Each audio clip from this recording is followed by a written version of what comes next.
Saudações, senhores e senhoras, colegas, professores e professores.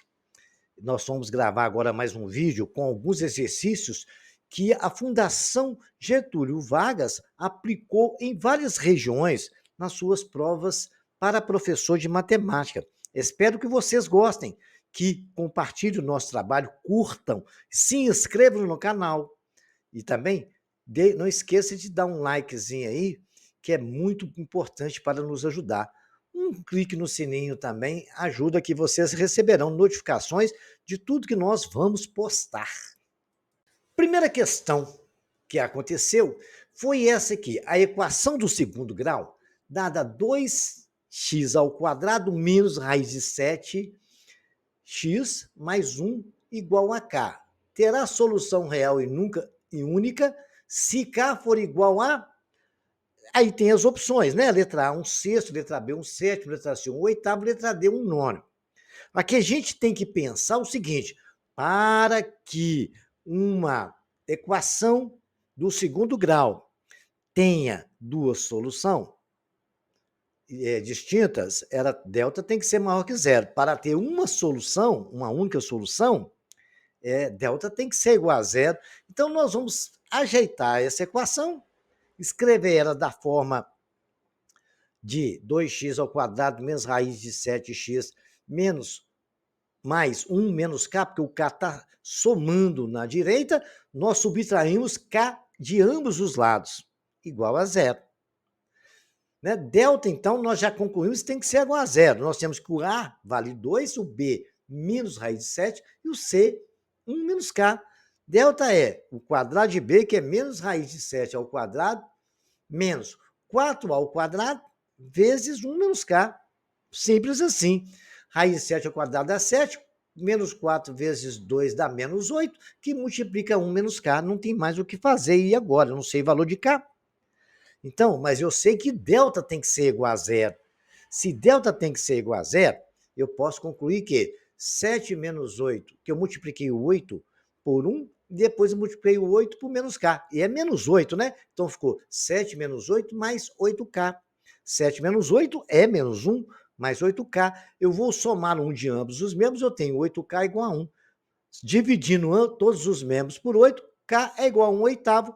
Resposta, então, letra C. Exercício fácil, simplesinho, foi só para aquecimento, concordam? Vamos para o próximo. Bom, agora é o seguinte, a pergunta é esta aqui. Considere a função R em R, tal que f de x é igual a 29 vezes 0,8 elevado à potência menos x sobre 3. É correto afirmar que x igual a 0 a x igual a 6 é o valor da função, certo? Então, é correto afirmar de que de x igual a 0 a x igual a 6, o valor da função é quanto? Então, o que nós vamos fazer? A gente vai fazer o f de 0 e também o f de 6. E daí a gente tira as nossas conclusões. Então, vamos lá. Vejamos. As respostas são interessantes, a gente tem que ler elas, vai nos ajudar a destrinchar o que vem na frente do exercício. Ele perguntou, a letra A aumenta 50%, letra B aumenta menos de 50%, letra C aumenta mais de 50%, letra D diminui menos de 50%, letra E diminui mais de 50%. Então, vamos resolver que a gente vai entender o que está acontecendo. Quando o x for zero, eu vou colocar zero no lugar de menos x, né? Vai ficar menos 0 e 0. Então, vai ficar 29 vezes 0,8 elevado a zero. Todo mundo elevado a zero é 1. 29 vezes 1, 29. Bacana, aí foi tranquilo, né? E quando o x for exatamente 6? Então, eu tenho x é igual a menos 6 sobre 3, que dá menos 2. Concordam comigo? F de 6 é igual a 29 vezes 0,8 elevado a menos 2. Então, vai dar 29, que multiplica tudo elevado à questão negativa, é 1 sobre ele com sinal positivo. E 0,8 é 10, é 8 sobre 10. Eu posso escrever 29, que multiplica 1 sobre 8 ao quadrado, 64, 10 ao quadrado, 100. Fazendo as devidas multiplicações, o que eu faço? Divisão multiplicação aqui. Se eu tenho 1 dividido por 64 sobre 100, basta inverter, né? Eu pego a primeira fração, 1 sobre 1, e multiplico pela segunda invertida. 1 sobre 1 multiplicado pela segunda invertida vai dar 6 sobre 64, que multiplica 29. Bacana. Posso simplificar 100 por 64, né? Vai dar 25 sobre 16. Quando eu multiplicar 25 sobre 16 por 29, vai dar 725 sobre 16. Se eu pegar o 725 dividido por 16, vai dar 45,31. Muito bem, ele era 29 antes. Para 43,1, ele aumentou 14,31. Muito bem. Aí a pergunta, 50% de 29 não é 14,5? 29 mais 14,5 é 43,5. Bacana. Então, mas ele aumentou 14,31. Então, a resposta que nós temos é o seguinte: ele aumentou mais do que 50%. Bacana, porque 50% é exatamente 14, 13, 50% de 29 é 14,5. Ele comentou 14,31. Bacaninha? Beleza, então, hein? Ela aumentou mais de 50%. Vejamos agora um exercício muito interessante que vai nos permitir a discutir a equação mais linda que todo mundo fala que existe no universo, que é a equação de Euler. Então vejamos agora, senhores, vamos analisar a seguinte situação. No plano de Arca de Gauss, considere os fixos os números complexos. E elevado a capi I sobre 3, com I igual a 0, 1, 2, 3, 4 e 5. Esses afixos determinem um tal plano com um polígono regular convexo de área, aí tem as opções. A 3 raiz de 3 sobre 2, unidade de área. B, 2 raiz de 3 sobre 3, 3 raiz de 3 sobre 4, 3 raiz de 2 sobre 2, 3 raiz de 2 sobre 4. Tudo bem, então vamos agora relembrar para os senhores a identidade de Euler. Ele sempre falava que cosseno de beta igual a I seno de beta é igual a E elevado a I vezes beta. Essa relação tem que estar na nossa mente, que eu vou precisar de resolver ela. Se eu fizer beta igual a π, no lugar de beta eu coloco π, então seno de π mais I seno de π é igual a Euler elevado a I vezes π, né? E a equação, se eu disser que você cosseno de π mais I seno de π vale menos 1, né? É igual a 0, eu posso dizer que Euler elevado a I vezes π é igual a 1. Relembrado essa identidade de Euler, cada número complexo é um ponto, pois cada valor de K gera um ponto. Portanto, como ele tem 6 valores, olha lá, 0, 1, 2, 3, 4 e 5, isso corresponde a 6 valores, eu já posso concluir que é um hexágono. O que eu preciso agora é definir qual o tipo de hexágono que isso aí é. Então, vamos fazer isso? Como é que a gente fazer isso? A gente vai substituir todos os valores, 0, 1, 2, 3, 4, 5, nessa função e descobrir quanto que vale. Já descobrimos. Então, já interpretamos que o cosseno de beta mais I seno de beta é igual a E elevado a I sobre beta. No caso, como tem π ali, eu coloquei, no lugar de beta, eu coloquei π. Temos a função aí? Então, vamos aplicar isto aí. A identidade de Euler vai nos ajudar a resolver esse exercício. Por que eu escolhi ela? Porque K elevado ele é Euler, né? Euler, fala Euler elevado a Kπ vezes I sobre alguma coisa, me lembra essa identidade Euler. E é claro, eu só fazer substituição. Vamos ver isso? K igual a 0. Eu tenho Euler vezes I elevado a 0 sobre 3. Euler elevado a essa potência. Olha, aquilo ali vai dar 0, né? Que vai dar 0π sobre 3, todo mundo elevado a 0, igual a 1. Muito bem. Nós temos agora K igual a 1. No lugar de K, eu escrevi 1. Então, Euler elevado a Iπ sobre 3. Agora, naquela identidade, eu não posso escrever, que nós estudamos, que eu posso escrever isso como cosseno de π sobre 3 mais i seno de π sobre 3. Bacana? Aplicando aquela identidade que nós vimos na tela anterior, está até escrita na frente, ó. Cosseno de beta mais i seno de beta é igual a i elevado a beta. Certo? Então, π sobre 3 eu coloquei no lugar de beta. Bacana, compreendido isso? Vamos colocar k igual a 2. Então, eu vou ter o quê? Cosseno, aplicando a mesma situação, cosseno de 2π sobre 3 mais i seno de π sobre 3. Certo? Depois a gente vai calcular esses cossenos aí, seno, e vamos ver, né? K igual a 3, K igual a 3, vai simplificar o 3 com 3, vai ficar iπ, olha elevado a iπ. Então, é cosseno de π mais i seno de π. K igual a 4, é olha elevado a i 4/3 de π. Então, eu posso escrever que isso é cosseno de π, 4π sobre 3, mais i seno de π sobre 3. Com 5, terminamos a mesma coisa.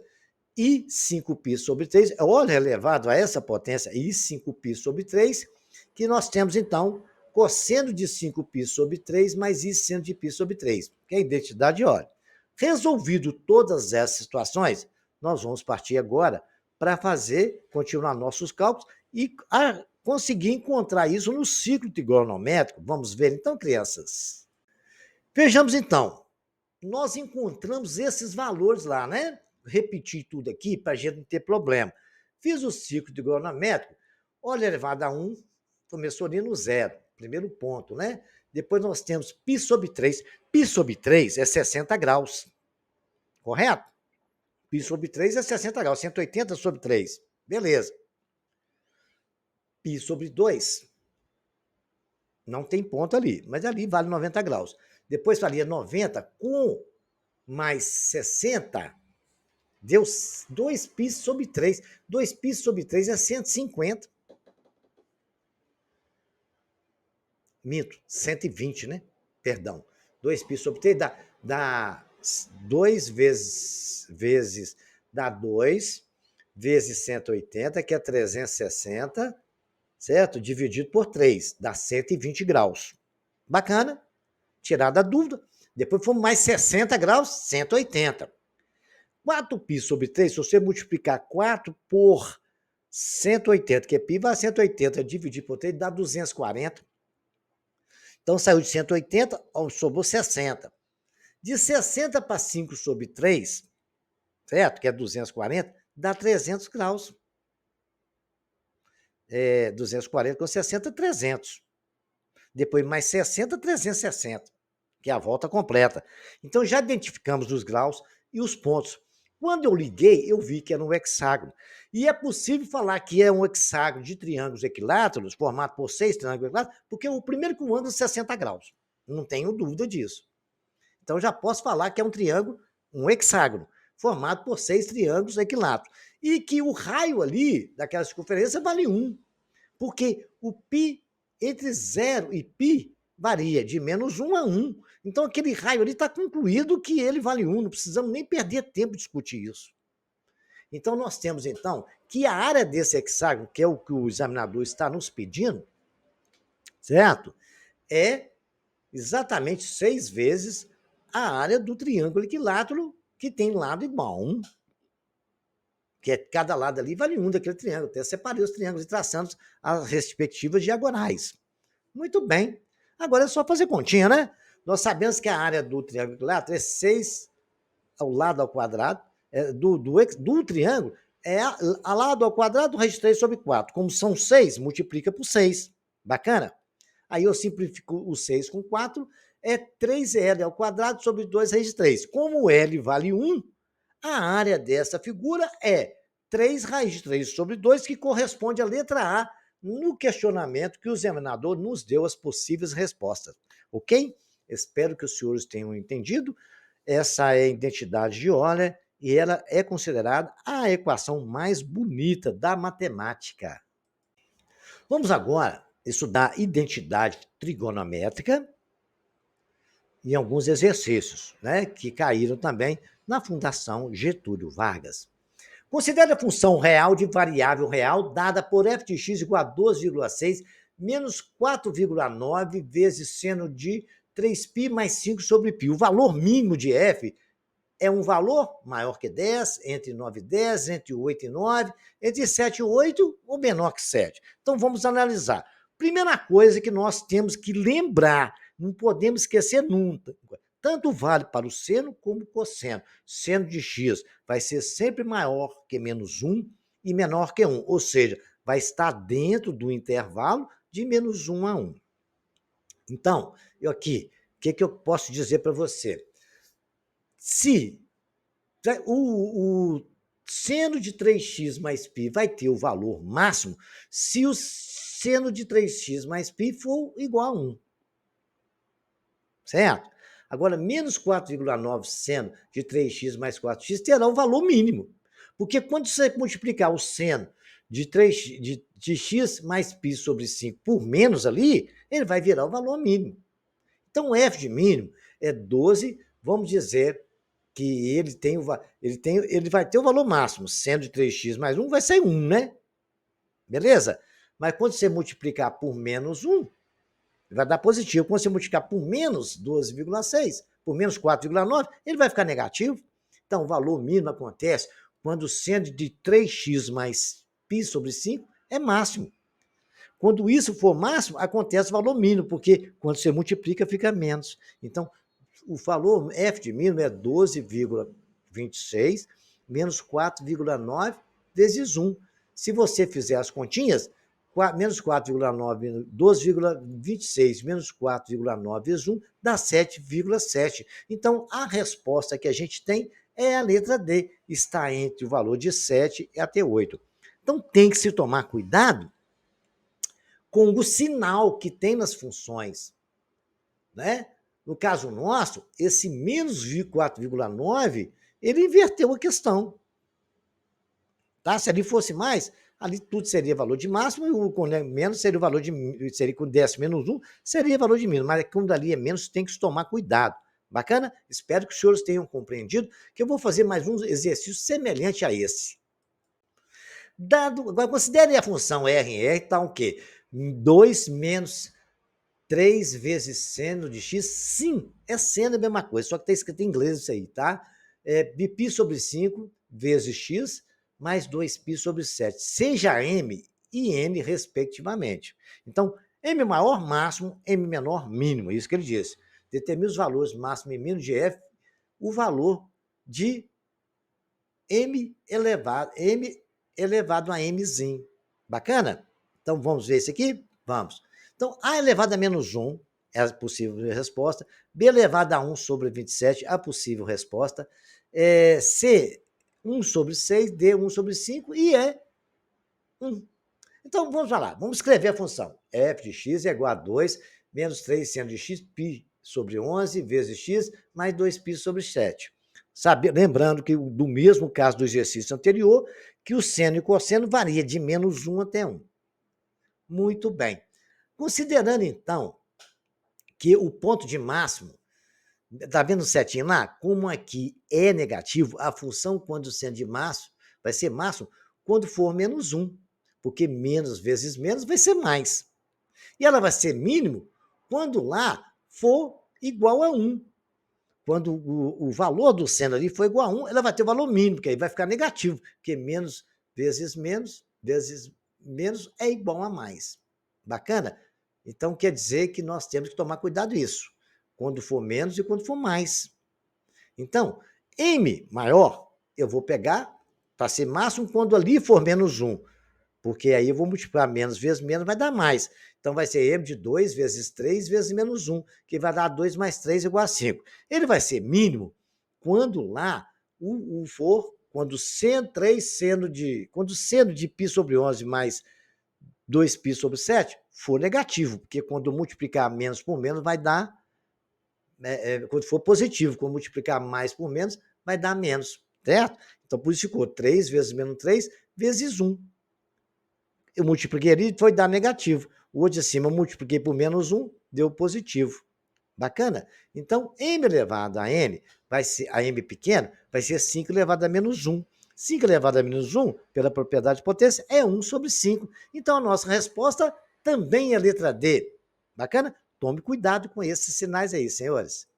Exercício também de uma prova discursiva da Fundação Getúlio Vargas, que caiu lá no Rio de Janeiro.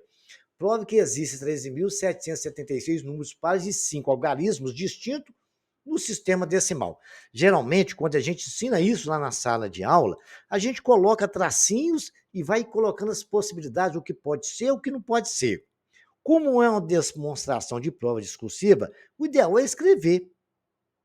Mas eu acredito que o examinador lá iria aceitar as duas situações. Mas aqui eu acho que fica mais delicado, mais bonito. Vejamos como é que é.